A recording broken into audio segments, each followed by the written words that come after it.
Hey, what's up, gang? Poopster back here with you for some more NASCAR for this weekend racing at Texas. And this is just going to be a real quick video. I didn't have a whole bunch of time to put into the video. I did cap this thing this week, though.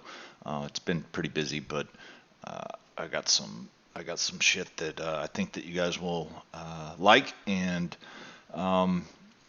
so, real quick, just to recap the All-Star race, it didn't go great. I mean, we had Kyle Busch winning, and he finished in second. And I told you guys I'd be going lightly on this race because you never know in the All-Star races, just like any other All-Star game. But I think that was about the best we did was Kyle Busch. The rest of it, Kurt got his car got fucked up, and he was out of it the whole fucking race. So that was some shit. But go ahead and looking forward to Texas this week. There's only one thing you need to bet here, and that's Harvick to win, man. He's plus 275. This dude's completely dominant here. I will take him in any head-to-head over anybody. He's got 3 wins here, and he's got 11 top 10s in a row, which is fucking unheard of. And then 9 of those are top 5s. So the dude is just he's got this track nailed. And I would look for the best odds in the head-to-heads. Probably Harvick over Hamlin or Harvick over Brad Keselowski would be the ones I would look at to play this week.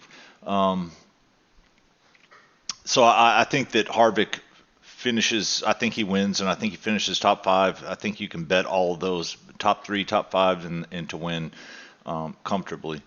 The next guy we're going to kind of be taking a look at here is Joey Logano, and he runs really well here as well. He's 6 out of his last 7s have been top 10s, and 4 of those have been top 5s as well. I really like him racing this package, and I would look for him in the head-to-heads as well against guys like Hamlin and Brad Keselowski. And I guess you can kind of see the running theme here is that we're kind of going to be fading Hamlin and Keselowski this week. Hamlin's hit or miss here, man. Either he's going to finish, top 3, top 5, or he's going to finish 36th. It's just it's so weird with him. I don't know if it's just his luck or what, but it just seems it's really hard to say what Denny's going to do here. Brad does not run well here. He would definitely be considered a fade this week. Then the rest of it's going to be, the usual suspects. Kyle Busch has 3 wins here. I know I've been riding him all year. I don't know if I'm going to continue to ride him, man, until he gets a win. In a side note, he is racing in the truck race and the Xfinity race, and I would look for him to win both of those. His odds to win those are just insane. Something like minus 145 in the truck series and minus 145 in the Xfinity series both. So he'll probably win both those races, and it'll give him some good information for the NASCAR Cup Series race. But I don't know that I'm going to be betting on Kyle this week. I just don't. I don't know that there's any value in the Truck Series or Xfinity Series race. And like I said, I'm not gonna. I don't know if I'm gonna bet on him again until he shows me something that he can win this season, because he hadn't run great. Other notables will be Ryan Blaney. I look for him to finish top 10 as well. 4 out of his last 5 have been top 10s, and 2 of those have been top 5. So I think he runs well here this week, and he's been great all season for us. Martin Truex should probably have a good race. 8 of his last 10 races here at Texas have been top 10s. Almirola, look for him to run well. The long shots for this week are going to be the guys we've been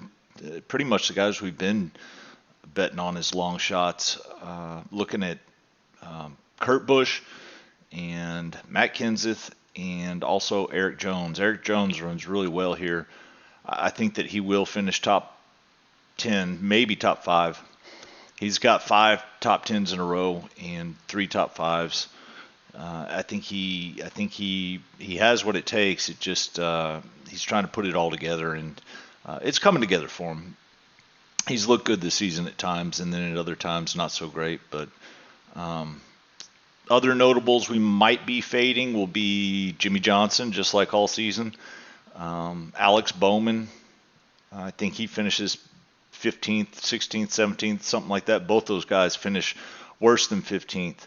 Um, so with all that said, that's going to be about it for this week, guys. If y'all have any questions, please feel free to hit me up. Um, I'm always available to help you guys out and give you guys some opinions, and I want to hear y'all's opinions as well, because I get a lot of. It's always good to get different takes and see different angles on this stuff. I'm not always right. I'm not always on top of shit. We have been pretty good this season, but I always like to hear from you guys. So hit me up in the Discord server, or get at me on Twitter or whatever. The links are all in the description, and we'll look forward to racing at Texas this week. I'll try to put something together. I'll send out some free picks for Xfinity Series and the Truck Series race. Some good head-to-heads that we can look at, and I think that's about it, guys. But overall, yeah, just take Harvick to win this motherfucker. I don't see, if he loses this goddamn race, I'll chop my weenie off and chunk it in the goddamn river, because this dude, he's so fucking good here, man, and he's been so good this whole season. He's just dominant, and I think he's got a real good shot to win a championship this year. It's either going to be him or possibly Denny Hamlin, one of those two guys. So a lot of that will depend on what Denny does this year, here this week at Texas. I want to see if he can, kind of show some consistency in racing well at a track he hasn't done well at times. So hit me up. Let's win some money, and I'll talk to you guys soon. Thanks, gentlemen.